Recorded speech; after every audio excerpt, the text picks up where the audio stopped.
All right. Hello and welcome to another episode of Construction Corner Podcast. I'm Dylan. I'm your host. And we do have a special guest today. But first, Matt, how are you, my blue collar badass?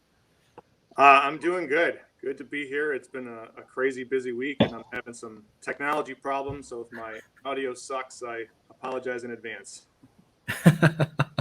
Hey man, it happens. We're running real businesses here, not not just podcasting. It's true. Absolutely true. So with that today, guys, I and Matt have a special guest, Doug Maiden. Doug practiced architecture for 5 years before joining Beck Technology back in '98. So he's gonna hopefully give us tons of information on the history of the industry here, as I am much newer than '98 to the industry. But he began writing application-specific programs for the AEC industry, and then in 2001 wrote the specifications to the Destiny Profiler, commercial BIM application sold by Beck Technology since '06. And Doug is now responsible for organizational support services, including education and planning services, and an expert user, which I would hope so, of the Destiny Modeler and the suite, and lectures at numerous colleges and presents to trade associations and partners on the features and uses of the Destiny suite, and also the changes in the industry, which is a big portion of what we're going to talk about today, is technology. It's kind of past, present, and future. So Doug, welcome to the show. Thank you, Dylan, and thank you, Matt. And just a little bit of history. Matt and I have known each other probably since 2012, maybe. It's been a long time. It's been darn near 10 years. I was trying to figure that out this morning. Yeah, I think it was 10 years. So it's been an exciting journey to see how construction has moved forward. And I'm happy to share whatever insights that I've picked up along the way as well. Well, we're glad to have you, Doug, and it's good to see you again. Even if virtually. So I guess, why don't you give us a start and kind of give us your background? You know, Dylan kind of gave us the high level overview, but frankly, I didn't even know you started in architecture. So you learn something new every day. All right. Yeah, I'll keep it pretty short. So I wanted to be an architect since like 5th grade because I love to draw by hand. And I went to school in Chicago at IIT, and at that time, everything was done by hand. And when I finally graduated, after it was a 5-year program, and I took 1 extra year and did a co-op. And when I finally graduated, it was still everything was done by hand architecturally. But my co-op, I was worked for a year with R. Donnelly and Son, and worked on AutoCAD and worked with all of their interior design. And so I got to learn a little bit about computers and where things were going. And that was in the early 90s. So when I graduated in 93, I did 1 drawing by hand, ink on Mylar, and then they took all the drafting tables out and put computers in front of us. And that just started from there. So, I mean, that was AutoCAD, you know, it's 2D line work. So it was kind of similar to what all of us had done before. But what I saw then was that there was intelligence in the computer, right? that a pencil or, you know, ink on Mylar couldn't do. So just early on in the mid 90s, I would go to like Autodesk University and start talking to them about what I saw, what needed to be happening with AutoCAD to help architects. And along the way, you know, Autodesk has developed over the years, but in the mid 90s, Peter Beck formed an initiative inside of the Beck Group, a very large construction company, and developed the Beck Technology division. We're 25 years old as far as a company, Beck Technology, and originally it was formed as an initiative to support a large construction firm. And I don't think Beck is alone in that. I mean, I've come across many firms over the years that have had initiatives or technology focused areas to help their business, right? And the kind of the cool part, just to kind of fast forward, is change career paths after 5 years because I was frustrated as a young architect that as I drew in AutoCAD, I couldn't get the cost of what the line was. I couldn't get the cost of any of these items, and everything was always over budget. but why would an architect not, why should I care about that? Well, because I don't want to draw again, right? I'd rather just draw it right the first time if possible. And that's really kind of the visions that Peter Beck and Beck Technologies had for many, many years, is to break down the silos of, I'm just going to draw and then throw it over the fence to some construction firm for them to estimate. They throw it back over the fence. It's too expensive. Start through the process, throw it back over the fence. And there's got to be some ways to be, lean initiatives. All this has been going on for probably 25 years or more.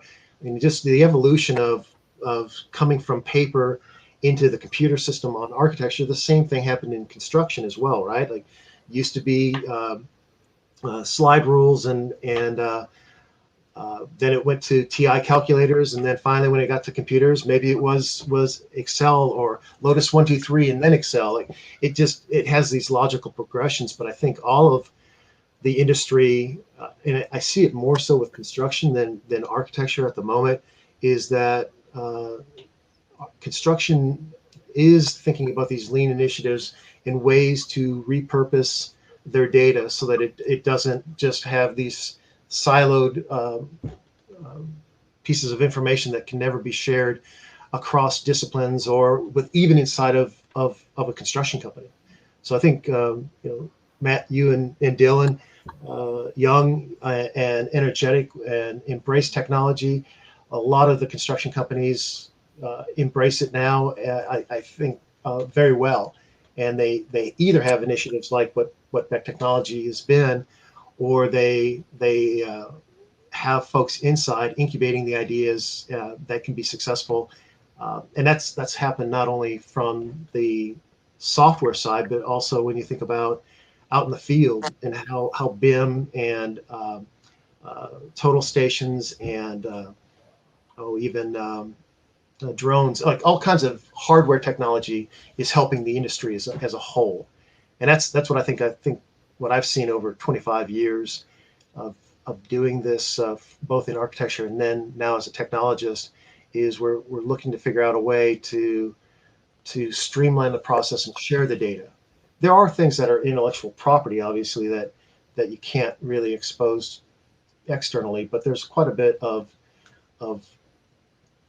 data that can be shared, and I think that's what all clients would want, right? Is they're coming to a specific construction team or firm and have the confidence that they can deliver on time, on budget, and that they're not being taken advantage of. That, like, somehow there's a history of justifying how they got to their costs. Yeah, you just dropped a whole lot of nuggets there that we could unpack. Okay. But the biggest one, I think, is this sharing of data concept, and it shouldn't be a foreign thing to us. But honestly, I think there's still that old school mentality in a lot of architecture firms and a lot of contracting firms where we don't play well in the same sandbox yet. What you guys are doing there at Beck, and I know this from my experience, previously when we met, Doug, that it's the epitome of getting everybody on the same team almost. Yep. And I think it's so crucial. And Dylan and I talk about this all the time, about that rift, that definite line between the design guys and the construction guys, right? It's always been there, and it'll always be there. But at the end of the day, we're all working towards the same goal. And if we can start or recognize that maybe we don't have to start at zero anymore, because there's guys like you, there's firms like Beck Tech that have been around for quite some time now, pushing this to the forefront. I think we as an industry would be a whole lot better off. Definitely. And it is tough, right? Because in the architecture firm that I worked for, they had standards, drafting standards to that were enforced to make their lives more efficient inside of the discipline. But all of a sudden, you go to a different architecture firm, it's different standards. It is very difficult when it's somewhat of a homegrown or it was developed, and this happens quite frequently on the estimating side, that I'm sure Dylan, you and Matt have come across as well, is that for construction firms that maybe jump from a TI calculator into Lotus and then into Excel, there were some Excel wizards that could build up really great macros and start to get some efficiencies. But it's all file based, and if that person left the firm, maybe the macro doesn't work anymore, or maybe Microsoft changes Excel enough that there's all this maintenance to try to keep your estimating system alive and living. And then of course, there's always, when folks either come or go, you could lose that intellectual capital, like lose what these Excel files really meant to people. And it's very, very hard because those files are all fragmented. So yeah, industry wise, if there were ways to share on common forms, then you're at least not having to start the process from ground zero every time. Yeah, I think there's a lot of processes that firms build around one person, right? Somebody took the initiative to build something, and that person owns it, and they get delegated as the whatever it is, right? The estimating guy, the BIM guy, the whatever in the firm, and it never kind of leaves that. But one thing I kind of wanted to go back to was in firms creating their own kind of technology, the silo, and really even the start of Beck. Over the years, there have been a number of firms that have done this in some way, shape, or form.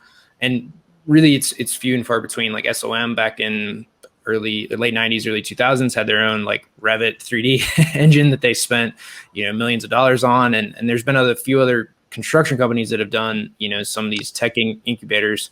Obviously, it's worked out for Beck in that it's its own company now. But how have you seen this? I'm a big fan of it. I started a small like R&D department in one of the firms that I work for, doing like Oculus Rift and the whole VR kind of world, and walking through a model with an Xbox controller in the 2014. So with a lot of this, I see it as being very beneficial, but at the same time, the vast majority, I would say, because really when you talk about R&D departments or these innovation groups, you're talking a handful of firms that do anything of that. So for the firms that you've seen to be successful in that, like what was maybe the catalyst for them to come and be successful versus stuck in the ways of this is how we've always done it?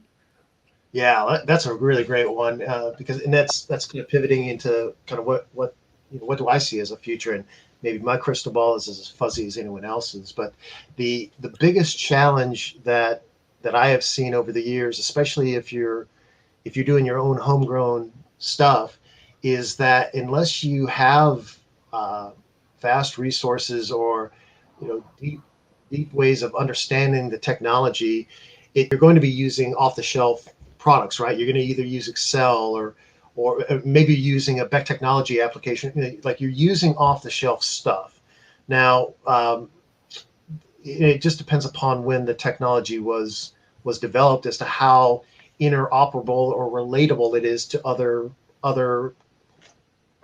data points or data systems. And that's what Matt, you and Dylan are talking about. You want to get the architecture team involved, and maybe they're all very sophisticated Revit users, but maybe the Revit models just aren't modeled to a way that an estimating team or a construction team could consume or use those models, right? Because those were design intent models, and they may not have the fidelity or the data that is necessary for estimators to feel comfortable, or estimating teams to feel like they could quantify. I think we're getting there. We are moving that direction.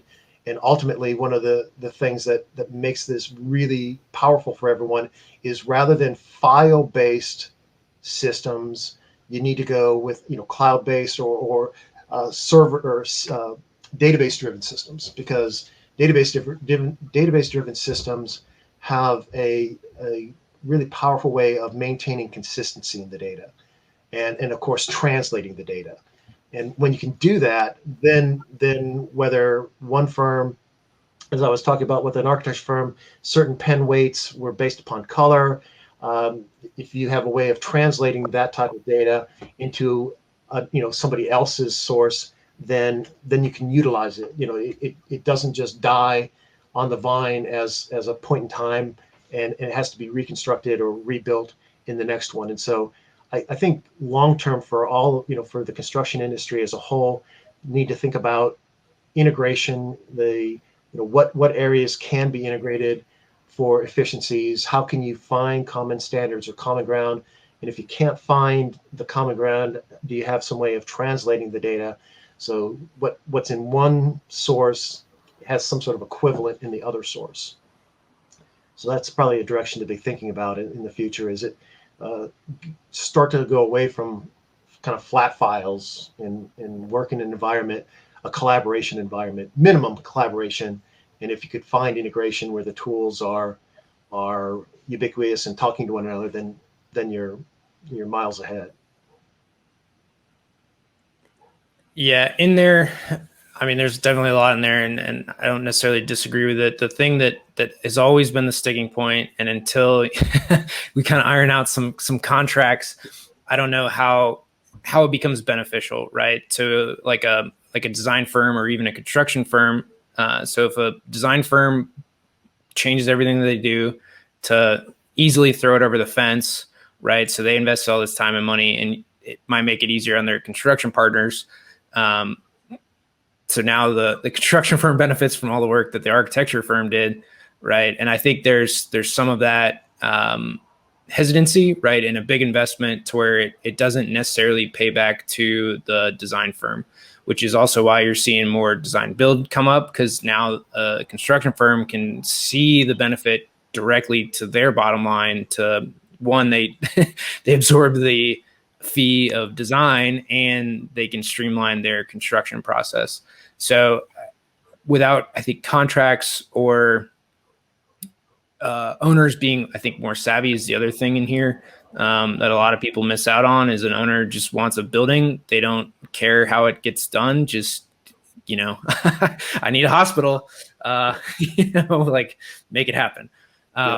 They don't understand like the process in it, which is its own, I think, again, it's a contractual issue is what some of this really comes down to. As much as we would not like to admit that, it's nobody's forced to go one way or the other, because it's, some of this is not to the benefit of one party, ultimately, being the owner's ultimate interest. But I think there's some lack in there. Not to be a downer on it. I think there's obviously solutions to it. It just contractually doesn't always fly.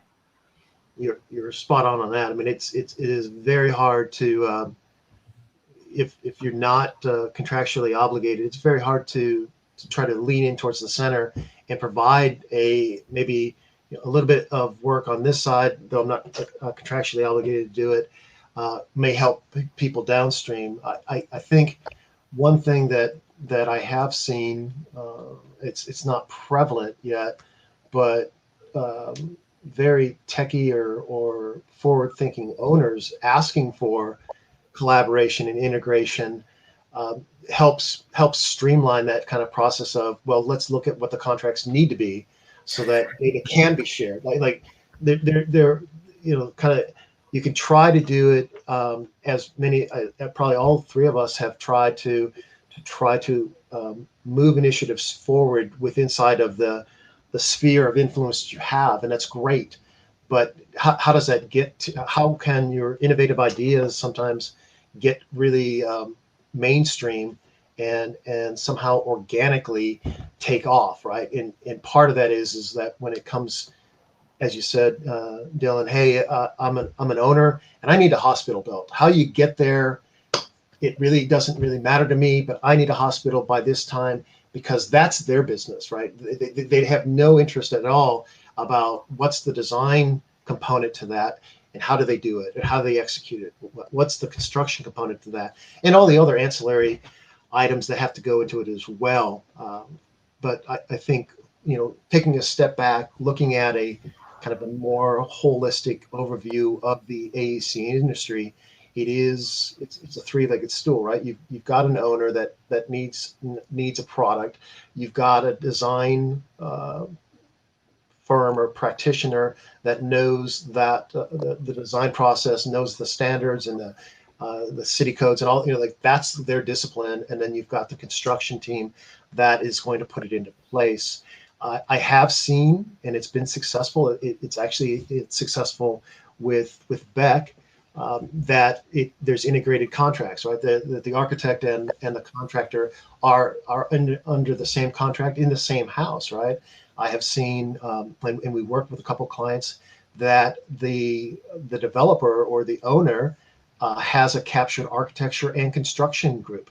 I would say that that's probably one of the most powerful ways to streamline the process, because the owner developer knows what their product type is. They're in business to deliver on a certain exterior or a usage that they know what their quality, what they're expecting, and the design firm that's captured by that follows those standards. They don't deviate from it because it's simply a product type that they go after. They're not a multidisciplinary firm that does everything. They have very focused markets, and they can fine tune their models for maximum delivery, right? And the same thing can happen on the construction side. Then is that, and actually just before this call, I was on a training class and with a firm kind of similar that has the ability to interrogate the Revit models and look at those models and understand them as they relate to cost and say, oh, some things are not really where they need to be. Let's go ahead and circle back around with all team members and understand if you do a little bit more here, this helps everyone. Now, again, bigger picture, when you're looking at the siloed disciplines that are out there, that gets a lot harder. There's no doubt about it.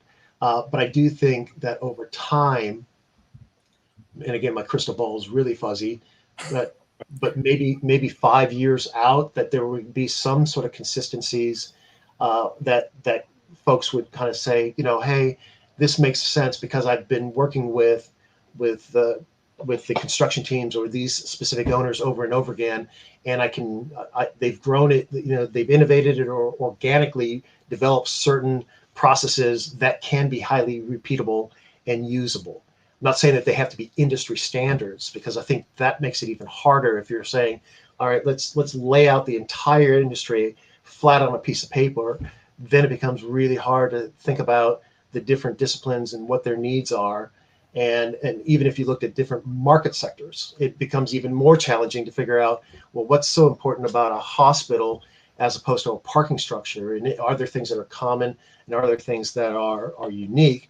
And where could we find those standards? So it's going to be a challenge for many, many years, because I just don't know overall if there could be any sort of unified industry standard. But I think just repeating because a lot of us work with clients. That's the repeat business, right? We're working and we're getting efficiencies on that level. Yeah, and from the construction side, we work with architecture and engineering groups very, very frequently, because we've found guys or women, groups that we kind of gel with.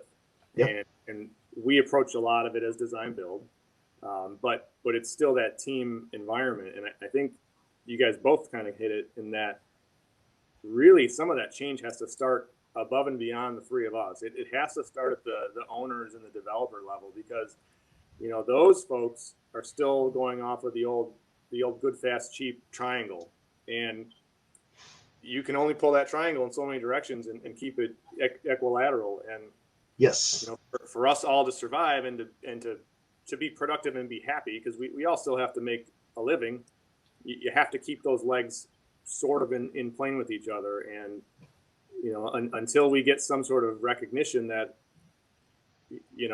these projects take time, they cost real dollars. There's only so much we can do as a designer, as a developer, as a contractor.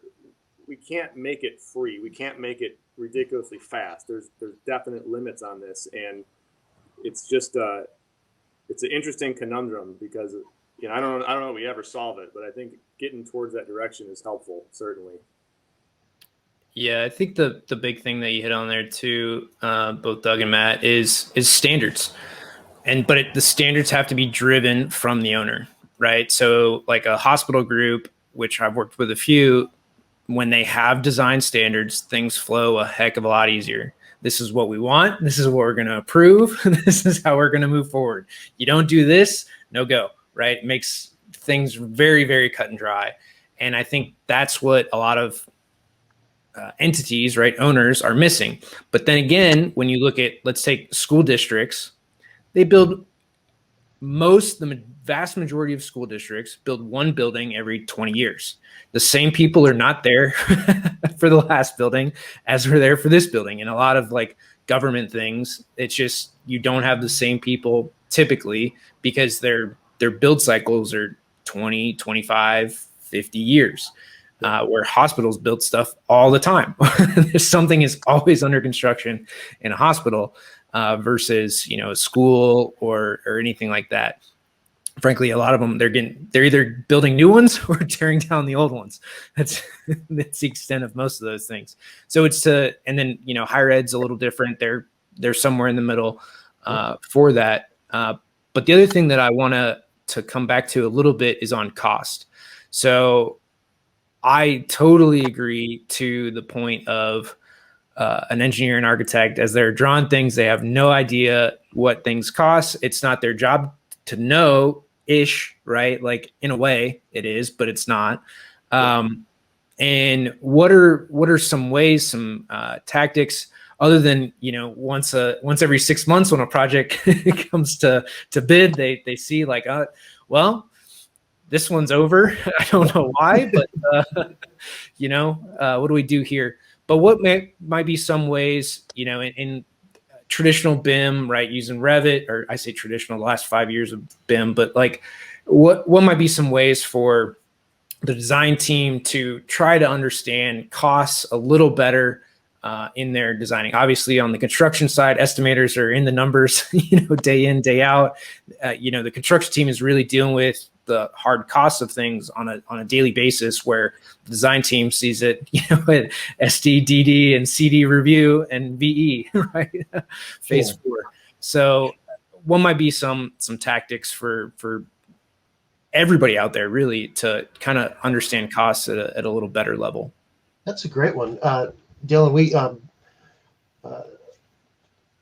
we've pivoted at BECTEC to adding all the estimates into a central database. And it doesn't have to be one. It could be, I've got a couple of clients that have regional estimate databases, but all of those regional databases you could use products like Power BI or Domo or Tableau or MicroStrategies. There's all these types of visualizers that allow you to look at big data sets and start to either normalize the data or slice the data in such a way that it could be interpreted by an executive all the way down to, maybe it is an intern architect that's trying to pick up some red lines and they would like to understand at some sort of rudimentary level what they're seeing, and to be able to have a project team that, and again, whether it's owner driven or not, maybe it's a construction firm that just says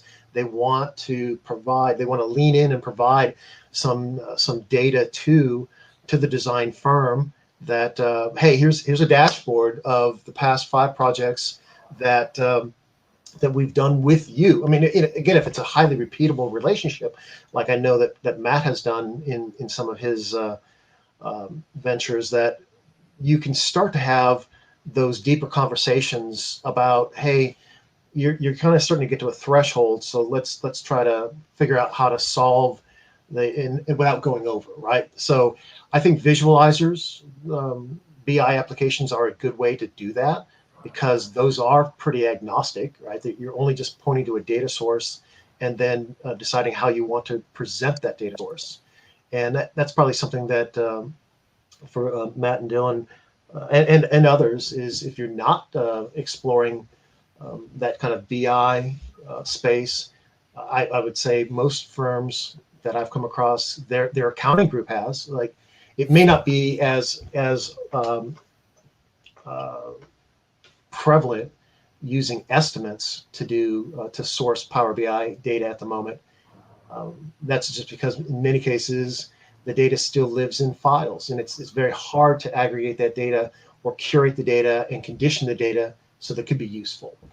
But that's an initiative that BECTEC has been working on to kind of bridge that one so that it is more consumable and accessible to all parties. Again, it comes down to how much data do you want to share, but a dashboard that is only read only is just that, right? It's just conveying data, and it then can start a conversation. Should I go this way? Should I go that way? And the conversation piece is huge in this, because I tell many of my prospective clients that what we do at Schaefer, we're not pricing anything. We're simply going out and gathering what the market is already priced at, right? I mean, we all have our own strategies and our own different markups here and there, but for the most part, it's relationship based, because we're all looking at the same set of data, hypothetically anyway. Yeah. So yeah. to be able to grab that data in a way that everyone can understand it, from the intern architect up to the executive and the CEO level, it helps that conversation, and it helps build that relationship. When you do both of those in concert with each other, now we're building buildings, and the three of us are real happy.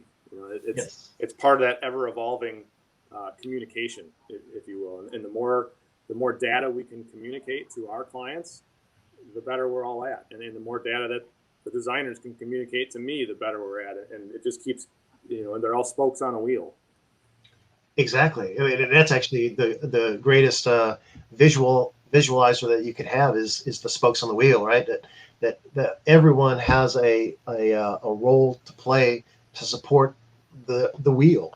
And if there are ways that you can actually centralize or share the data into the center of the wheel, you're at that hub then that enables kind of free access to the data, and then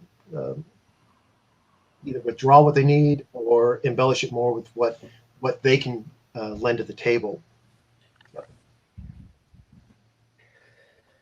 Yeah, and I think with this, it's also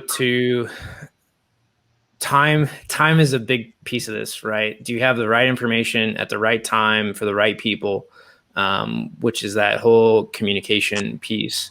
So when you're thinking about a deliverable, because that's typically what everybody thinks in, right? On the design side, SD, CD, or DD, CD, and then the whole CA phase, and, from dirt being dug to, steel top out to certificate of occupancy, right? Like those are some of the big milestones on the construction side, but is to have the right information at the right time throughout a project. And sometimes the sooner that you can get a lot of that, the better choices you can make. Obviously in design, the sooner that you can make some of these big sweeping choices or changes to a model, for massing, right? Like, do we have too much concrete in this thing, right? To how many seats we have in a stadium, to how many beds we have in a hospital or a dorm room. Those big choices made early in the project matter a whole lot more than, or are less costly, let's put it that way, less costly early than they are later. And, having technology, having tools, that's a lot of what we build at Cowabunga Studios, is the tool to get you there faster. Yeah. But through a lot of this, it's, do you have the data? And I think with BIM, we have the data. Then it's, can you see it, right? Are you using anything? And design firms historically have been very, I'm going to say gun shy, but liability shy is really the big choice there. But, liability conscious and sharing quantities, right? Yeah. To do quantity takeoffs, because the model's not right. And this has been, I think, a big thing too, of point of contention, is sharing that model. Now is the design firm liable for counts quantities versus our traditional paper set, where this is now it's on the construction team to count everything versus having a table of quantities. So I don't ultimately know where that goes, but I just see most of the data is there, Yep. in a BIM model, so long as it's modeled correctly, which we can spend a day talking about that. But Yes. the data is there. And then from this, are you seeing, I know Beck's got its own platform, but seeing this to where that data gets shared out to everybody, and you contractually kind of mitigate some of the liability between everybody to do that? Or how do you see, this is again kind of going back to some contractual early questions, but in that, and that's really just where I end up seeing the bottleneck is in that contract, not necessarily, and for liability on both sides. Yeah, I don't know how to answer that well, because I think it is contractual on a case-by-case basis. And if we just holistically say that as an industry as a whole, like the three of us, we are ambassadors to encourage the sharing of data and to encourage that kind of communication. And it may have to trickle up all the way to the top to obviously the firms that have they could get their risk management involved and try to figure out where are those lines and what can be shared. Just recently, I've been working with two clients that use our product, and they're going into a joint venture, and they're asking, well, what can we share and how can we share it? And the luxury that I have is that I know both of their data sets without exposing one to the other, right? Like I can see where there's a common thread, and then where there is intellectual property that needs to be not discarded, but sheltered or not applied to provided to the other. And so just kind of sharing with them what they should do and how they should do it so that they can actually collaborate is just one, two construction firms doing a joint venture, but that's not the only ones. There's many of them, and they are looking for ways to get to that common thread. And obviously it has to go through risk and all the other things so that it makes sense contractually on all sides. So yeah, Dylan, you raise a really good point, is that it does come down in those senses to what can be shared. I don't know if I don't have any really great answers other than to look for integrated platforms, or platforms that interface the data more seamlessly, as opposed to siloed data. Because the siloed data model, I think that was the way it had to go in the beginning when things were all PC based and then PC to server, and we're having to get to the point where we have to just be able to have the data in either in a cloud or in a shared environment that a JV or this design firm and this owner can see the same data set and provide the value or provide the information in a timely manner. As you said, Dylan, making the decisions up front and knowing what the cost implication of the decision is gives you a better rate of success of being able to deliver the product on time, on budget. And I know internally with Beck that their healthcare division, as you said, Dylan, is something that can do that type of work, because it's very, very consistent in standards that healthcare providers have, and so it's a highly repeatable play.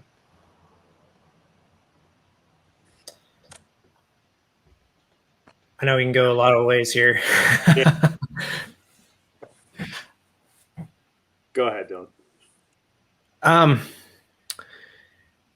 And through all this too, we bring up contracts a lot, and again, not to have the answer necessarily, but I think it's for everyone out there to have the conversations within their own organization on what their best practice is, what comfortable what risk level they're comfortable with in a lot of this, what they're comfortable in sharing.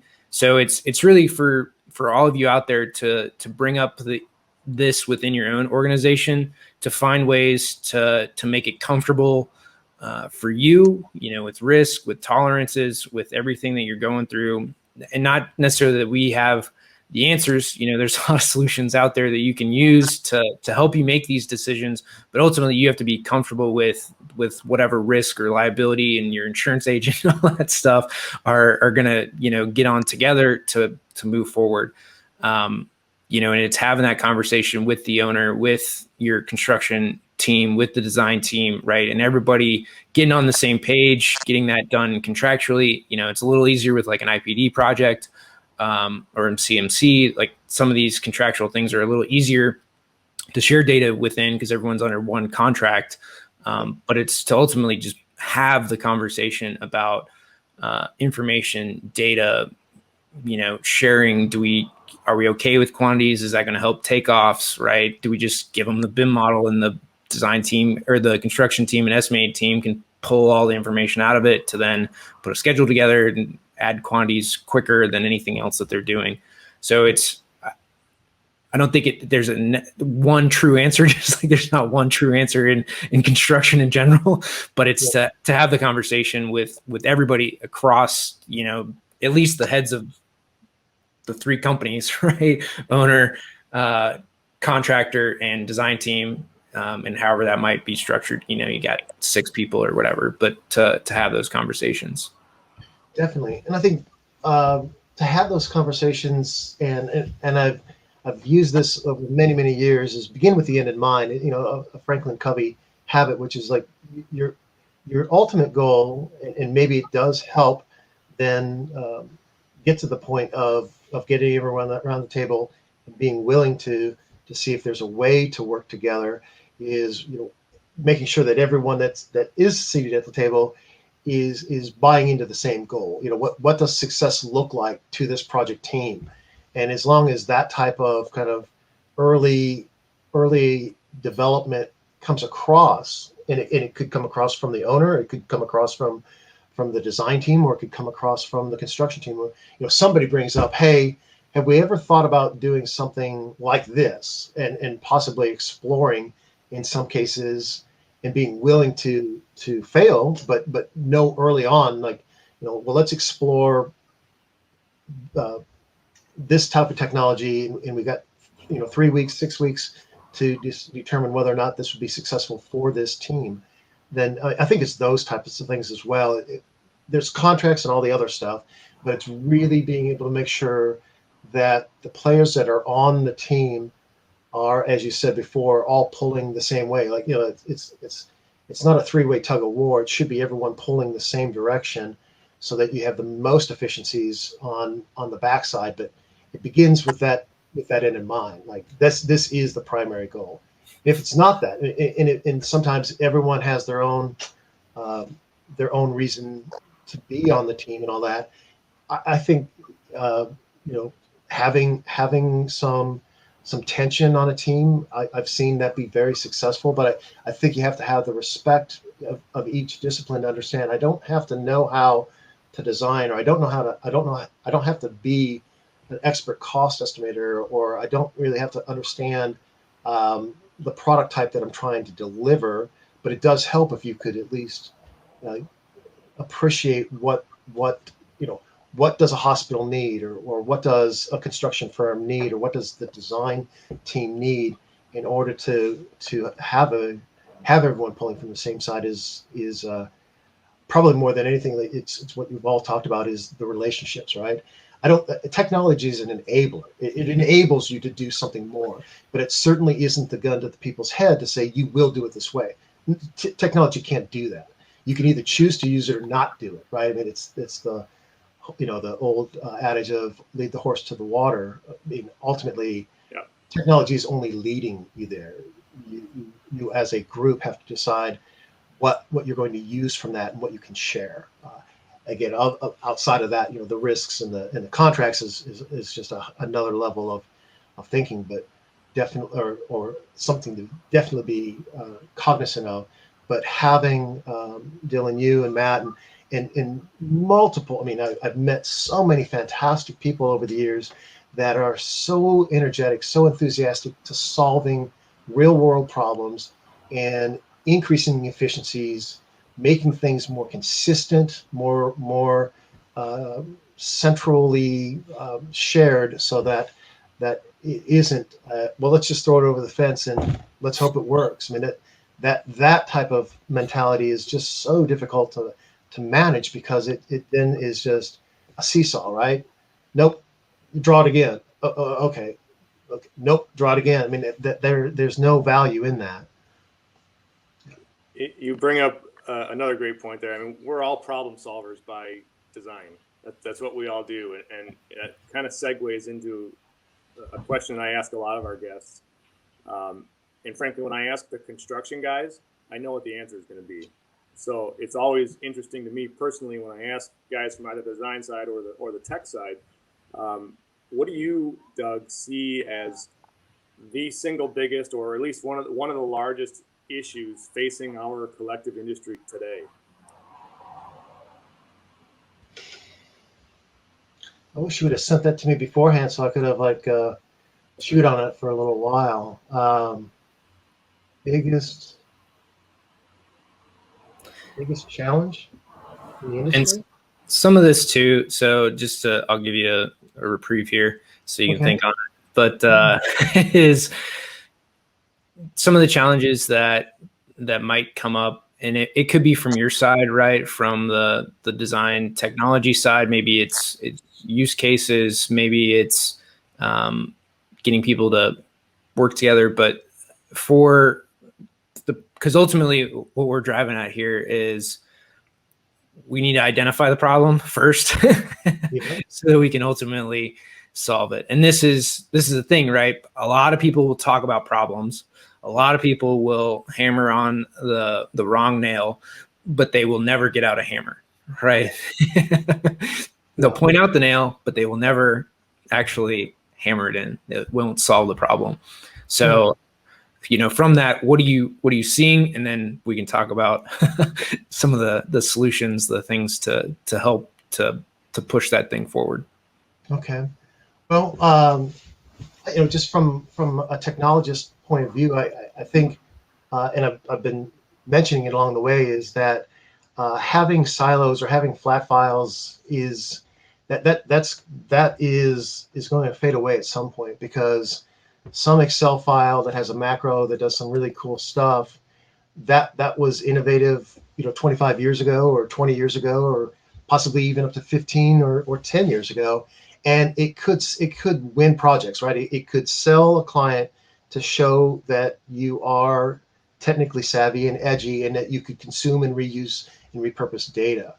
But I think ultimately the biggest challenge, Matt, as you put it point blank to me, is that it's the fragmentation of the data sets, even with inside of any firm, right? Whether it's a construction firm that is using Excel or some other estimating tools that are single purpose, like it's like a TI calculator. It just does that, but you need it to do more than that. That maybe that's kind of where I'm going with it, is that to finding technical or adopting technical solutions that have multiple inlets and outlets, kind of similar to that of an iPhone, right? Like before an iPhone, a phone was a phone, and yeah, you might have had a camera on it, but the iPhone, all of a sudden, this innovation of, well, you could have any host of apps and all this other stuff, and create new business models that didn't exist before it.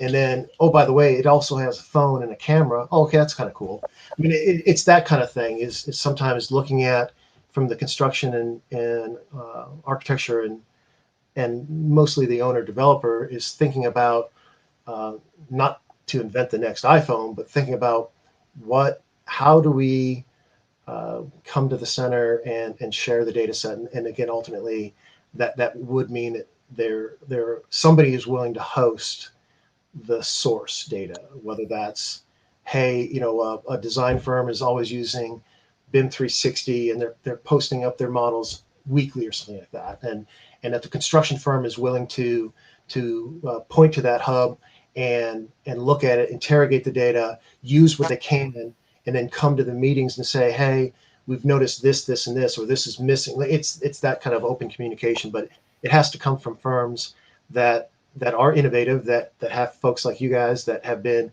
incubating the ideas and willing to kind of risk it on a project and see if it has some merit. I think that's a great answer, Doug. I mean, Okay.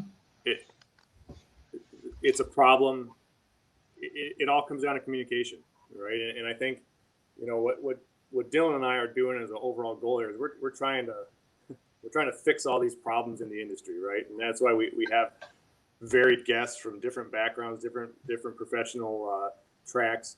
The construction side of it, we have this huge shortage of skilled labor and of trade-based learning at younger ages. But really, I think, and we've touched on it 15 times already today, it comes down to communication, and we have to figure out how to talk with each other, whether it's through teaching young kids about the trades or grabbing data sets from the industries and sharing amongst the three of us. If we keep doing things the way that they've always been done, we'll never get anywhere farther. Very true. So I know we're pushing up against the clock here, but I appreciate you coming on, Doug. It's been great to reconnect a bit. Yeah, definitely. So where can people find you if they want to reach out and connect? Well, you can certainly go to beck-technology.com, and that's our main website. And my name here, Doug Maiden. I mean, that's just Doug Maiden at beck-technology.com. Anyone wants to get any more information from my take, be happy to respond back to them. And ultimately, Matt, the reason why I came on is of the relationship that you and I have, and that you said, hey, Doug, would you be willing to do this? Sure. There's other folks. Stuart Carroll is our president CEO of Beck Technology, and then Michael Bourne is our CTO. I mean, they can talk for an hour or so more about technical details that are at a different level. As a former practitioner, as an architect, I think my passion is always in the weeds, in the trenches of solving the challenges on a client by client basis. So most of our clients are construction firms, and so they've got processes in place, but we need to unify the data. And so my background as in the beginning, as I studied architecture, I studied city regional planning as well as architecture. So being able to think at the macro level and understand the vision from somebody, whether some visionary inside of a firm or the client has the vision, but at the same time understand the details, the technical details of putting something together at the architectural level. That's been my hopefully contribution to the industry. But I've learned so much by actually working with you, Matt, and others that would tell me what the cost of something is. Go, okay, well, then maybe I shouldn't. When I think back at the macro level, maybe we should be thinking of a different direction, or looking at the detailed level. Let's go a different direction. So it's been a fantastic journey. It's always great to do what you just said, and that's to have that open channel of communication, to always be willing to learn from somebody. Yeah, and for those of you who haven't checked out, especially Deep Profiler, I would suggest taking a look at it. It does some really amazing stuff. Doug, you pretty well built it out of your own brainchild, right? Whether you'll be too humble to admit it, but can you tell us anything without sharing any secrets? Obviously, what big is on the horizon? What's the next thing? Yeah, I could. So I will. I can't take credit for. I contributed as much as many folks at Beck Tech contributed to Destiny Profiler. I would tell you that the reason why I left architecture is when I had an interview with Peter Beck, and Peter was coming from the construction side and knows a lot about construction, and I'm coming from the architecture side, saying I simply just want to know, as I draw a line, what it costs, what the cost per linear foot is, and I don't know that. And so Destiny Profiler, Matt, it was fantastic to introduce it to you and to others up in Michigan that have utilized it well. And it's a fantastic tool, but it is a tool that had a specific purpose in project pursuit and understanding that macro level of what the cost impact is of a decision. And it couldn't go downstream past a schematic design. It just the amount of time to trying to tighten up the cost or anything like that, it had a diminishing return on investment. And so, yeah, great that you pitch, hey, take a look at it. But our focus has been now since about 2012 is developing the entire project continuum as opposed to simply rough order of magnitude of project pursuit. And so Destiny Estimator is that it's a continuum application that is going to have additional functionality built into it over the years, and including at some point in the future. Again, my fuzzy 5-year crystal ball, somewhere in the future, maybe there is a way to bring in the same types of elements that Profiler has been doing for years, but in a more modern platform that is kind of web enabled. You do not have to be worried about a specific type of hardware or anything. You just log in and start evaluating the data. And it's not to eliminate a designer, it's not to eliminate an estimator. It's to bring people to the center and talk about the vision of the project. I know that was very ambiguous. Like, I'm not telling you any features anywhere, anything out, but we do have a product roadmap, and I certainly would suggest that, and I'll suggest to Stuart and Michael that maybe they would like to come on at some point in the future and talk high level about some of the other visions. But I really appreciate being welcomed as a guest to talk about it at a more practitioner level, and really roll up the sleeves and work with estimators and teams to try to find better solutions for the future. Yeah, absolutely. And I'm sure Dylan and I would welcome those guys on at some time in the future. And believe me, I work with a tech guy. I wouldn't expect you to give away any secrets. So I appreciate the answer you gave us. Okay. Yeah, no, that's awesome. And I think this is the other thing too, just real quick as we wrap up here, is understanding that technology isn't, as much as some might say, intended to replace your people, right? It's intended to enable your people to do their jobs. Everybody's overwhelmed as it is in construction, right? It's either feast or famine. And when it's a feast, nobody's sleeping, nobody's doing well at all. Doug, you're gray as they come, and probably earlier than most. I was gray early in my career. So at that point too, like a lot of this tech is to really help people end up just being happier, right? Not stressed about the projects, not too worried about getting things out the door. So it's not intended to bring or to replace anybody. Again, we can't find enough people in the industry as it is. So a lot of technology is to help people just do their jobs, do it the best they can, not to replace them, but to really enable people to do great work and continue to stay in this industry, that we all love. Definitely. I think that's something that's internal to Beck Technology is our core values of passion, innovation, and caring. And it starts with us internally. We care about each other, and we encourage each other to look across the firm and help wherever you can, and make sure that people's lives are enriched, right? And their families matter, and getting home at a reasonable hour so that you can maybe put your child to bed. I mean, like, all those things are ubiquitous to anybody, right? They whether you're a designer, whether you're in an estimator, or even an owner, like, you ultimately want to be with your family and do the things that are important, but at the same time, many of us, and I have this affliction to a way, is I live to work in some case because I'm really passionate about wanting to make it better. And so you have to find that ground.